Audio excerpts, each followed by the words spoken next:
Hello and welcome to another quick crop video. Well, today we're going to be planting some hybrid berries. Now, hybrids tend to be blackberry crosses, and the two varieties we're going to put in today are Tayberries and Boysenberries. I'll tell you a little bit more about them later. Now, just like their bramble cousins, they need some support to grow along, and that's pretty much what I've been doing all morning. I'm nearly finished now. I'm just going to tighten up my top wire, so we'll go and have a look at that, and I'll explain a little bit more about what I've been doing. The fully grown plants are going to be quite heavy, so I've had to use a heavy duty galvanized wire here, and I've joined this to these swivel tensioners, and basically by turning this as I am now, it's increasing the tension in the wire.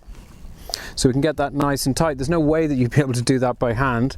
This tensioner is then joined through to a bolt which goes through this fence post, which I've sunk into the ground, I suppose about 2 foot, and then as we can see we also have a diagonal cross strut, and that's to stop the tension in these wires kind of pulling this post over.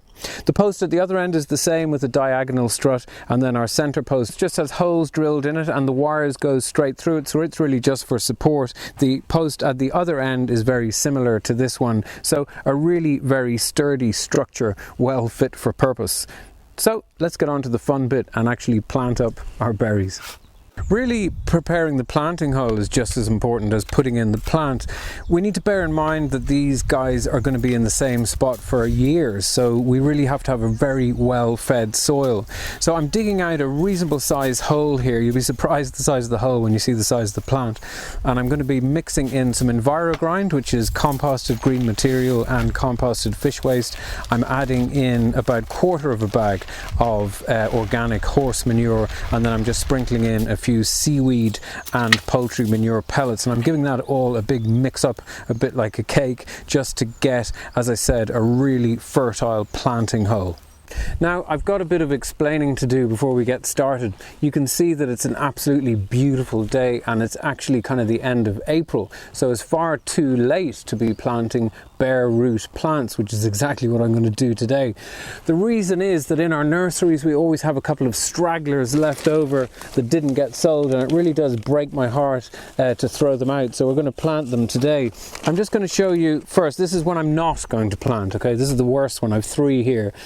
This is what a bare root plant looks like. It essentially just looks like a bit of a twig with some roots on it. This one may or may not be dead, but if I scratch the surface of the bark here, I can still see it's green underneath, so it's probably going to be okay. But as I said, it's the worst of the 3, so I'm not going to plant it, but I'm afraid that one's going to have to go. But I'm going to try one of these. And this really shows just how resilient Mother Nature is. I mean, these guys look really terrible, but I guarantee you that this is going to be a really productive hybrid berry bush. So we're going to go ahead and plant it now. We store them in bags of moist sand, so the roots should be okay, but try and touch the roots as little as possible.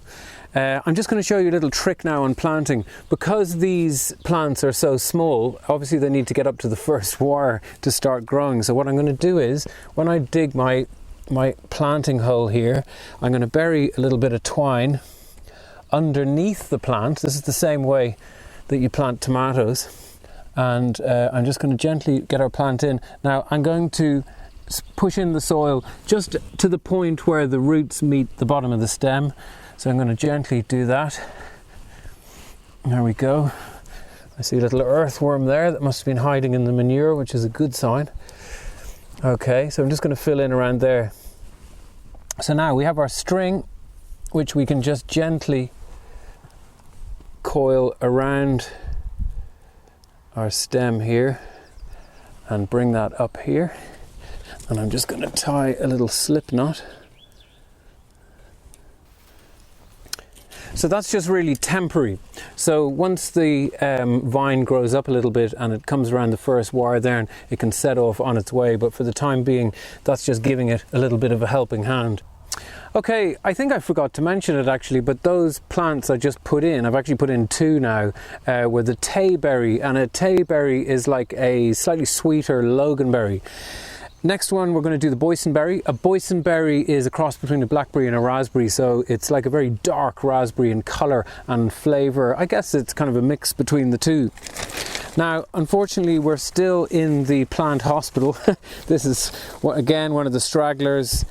Quite miserable looking plant, but does have signs of life there. I can see some buds on the top, so I'm just going to gently place him here.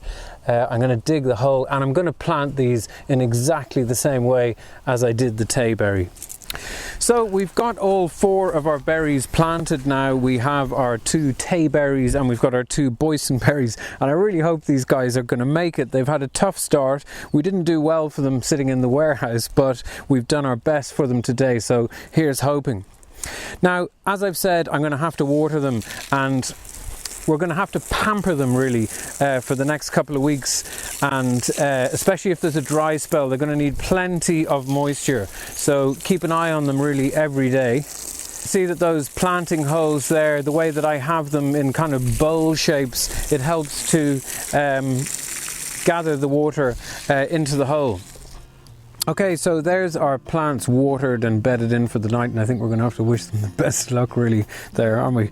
Now, don't forget that for any of your fruit growing, vegetable growing, any edible growing for that matter, do visit our websites quickcrop.ie or quickcrop.co.uk, where we'll have everything that you need, including plenty of help and advice. I'll see you in the garden next time.